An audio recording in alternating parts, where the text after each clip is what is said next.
So I'm quite certain that you guys have had, at some point in your life, you had a collection of thoughts that plagued you to so much to the point where it changed your entire body chemistry. I have this quote from Aldrich that said, "A man is known by the company his mind keeps." Now, I took it as company as the thoughts that you have that are staying in your mind, so much to the point where it will change who you are as a person.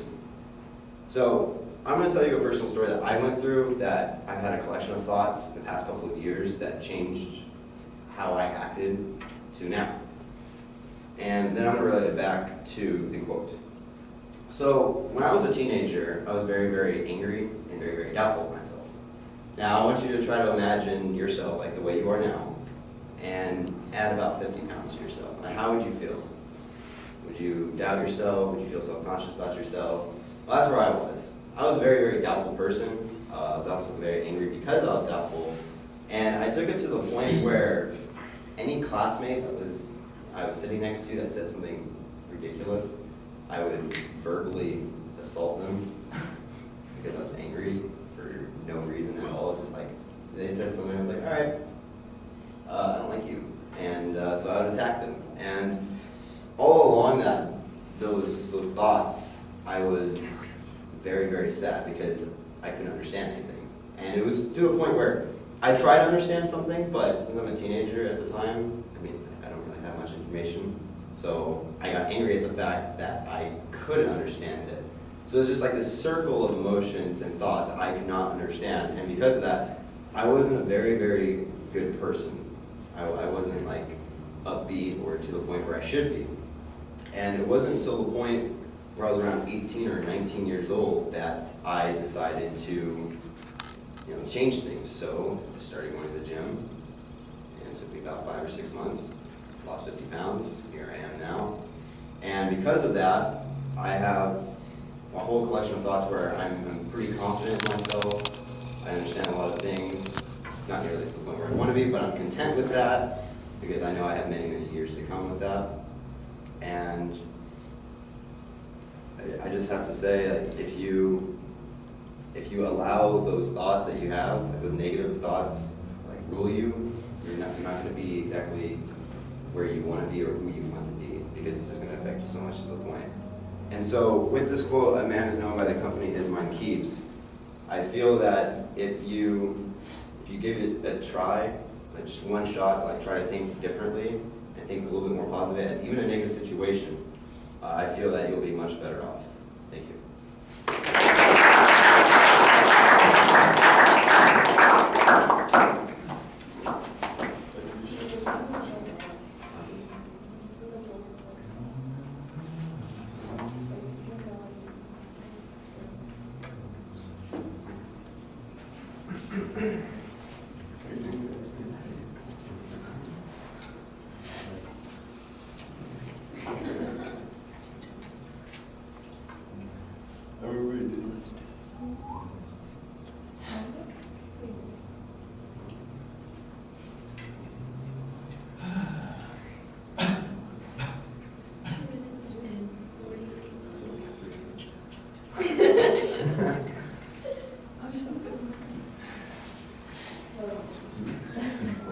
Yeah, you completely threw me off. That's stupid. I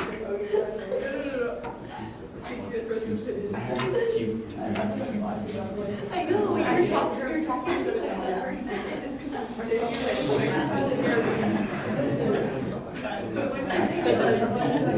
Honestly, no, it's just like, I was getting ready to move my head. And then you gave me that.